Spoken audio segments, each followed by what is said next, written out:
assim apoiou. Ó, músico tem um estigma pesado, somente no interior.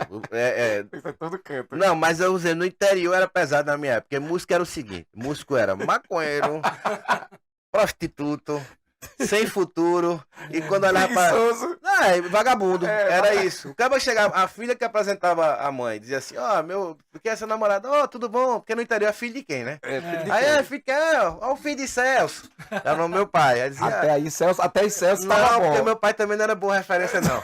Mas aí o cara dizia, ó, é filho de... Era músico. Não, era músico. meu pai era pior que meu pai, era jogador de futebol. Eita. Aí é o filho de Celso. Aí ela dizia, olha rapaz, barra de Celso, depois dizia assim, é aquele que toca, pronto, acabou essa casa.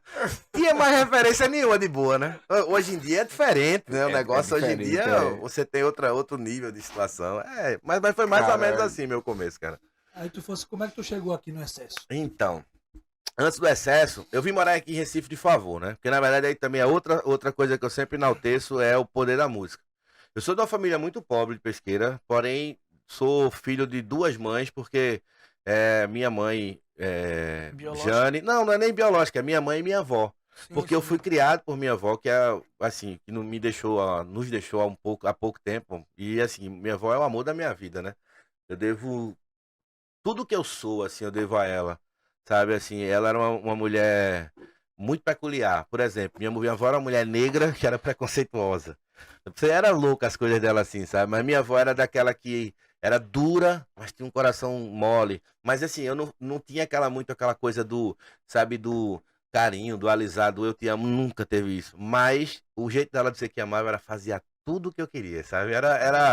Então, é bem melhor do que dizer, total, né? total. Então eu tive duas mães, tem a minha mãe e tem a minha avó, que são as mães que eu fui criado. Mas eu fui praticamente criado pela minha avó, da qual eu tenho, assim, uma verdadeira admiração e devo muito a ela, né, para isso. Então, por ser de família pobre, tu sabe que o interior tem algumas tradições, né? As pessoas têm essa história de que ou você vem de família de berço, que o sobrenome é importante, ou você, e com isso você tem normalmente esse sobrenome, quando tem alguma referência, você tem condições, então teu filho vem estar na capital. Ou então, cara, você não vai continuar no interior, que aí também tem a questão das pessoas, que eu conheço amigos meus que estão lá até hoje por opção, porque gostam da qualidade de vida e tudo mais. Ou você, feito eu, que sempre fui um cara muito sonhador, eu queria ganhar o mundo, mas eu não tinha condições, porque eu não tinha condições de pagar um aluguel, eu não tinha condições de estudar aqui numa escola particular, e entre outras coisas. E na época, Deus é muito bom, né? Porque ele faz coisas que a gente não entende, e assim, você também não precisa entender, na verdade. Só lá na frente, né? Hoje eu digo isso, só confie. Eu comecei a beber muito cedo. E na história de começar a beber muito cedo, vê só, eu era filho de uma família pobre, músico, cachaceiro, de verdade. Eu só não usava drogas, ainda, porque eu cheguei a usar, né? Mas eu não usava drogas, mas eu era... Ilícitas, né? Eu usava drogas... eu fumava cigarro, eu usava drogas lícitas, né? Que era o álcool e o cigarro. E, bicho, aí eu passei na escola técnica, na época. A escola técnica, na minha época, chamava ETFPE. Foi acho das primeiras formações, teve a escola técnica, e depois foi mudando. Hoje em dia, acho que é Cefet, não, IFPE, né? Instituto Federal, IFPE hoje. Foi ETF, depois Cefet e pronto. Eu passei na ETFPE. Mas eu sempre gostei de estudar. Assim, eu entendia também, por ser uma pessoa pobre, a forma que eu tinha de me destacar ali era estudando. Seria então, no estudo. Eu gostava de ler, sabe? Eu tinha um salário da prefeitura quando eu tocava na banda. Acho que, sei lá, vamos botar hoje, eu ganhava R$ 50 por mês. Que pra mim fazia diferença naquela época. Isso entendeu? ia tudinho em quê? Pirulito, sorvete, nada. Sanduíche? Uma parte daquele dinheiro eu dava à minha avó, que era para as coisas de casa, e uma parte eu gastava comigo. Mas, tipo, lá em Pesqueira, você faz assim, eu sempre gostei muito de ler. Mas você comprava, eu sempre comprava livro. Lá em Pesqueira não tinha livraria. Tinha uma feira, na quarta-feira e no sábado, a quarta era maior, que a gente comprava, por exemplo, os bens de consumo, que era, sei lá, adolescente, eu quero uma basqueteira daquelas Lecheval. Na época já tinha falsificada, tá? Na feira, né, que era mais barata. Eu não conheci, não. Não, conheceu não. Ou então procurava, existia a história dos livros que tinham também nas feiras, né? E eu sempre gostei muito de ler. E aí nessa história dessa junção de álcool, bebida e tudo mais, eu entrei na escola técnica, e lá dentro, aí foi que eu bebi, pai. Infelizmente, né? Muito. Muito, muito bem. Continuei Você tocando. tem que estar muito focado. É. Isso aí você já tinha o quê? 16, 18 Não, anos? eu tô pulando um pouco a história porque eu saí de casa a primeira vez pra tocar, depois voltei, foi quando eu passei na escola técnica, eu tinha 16.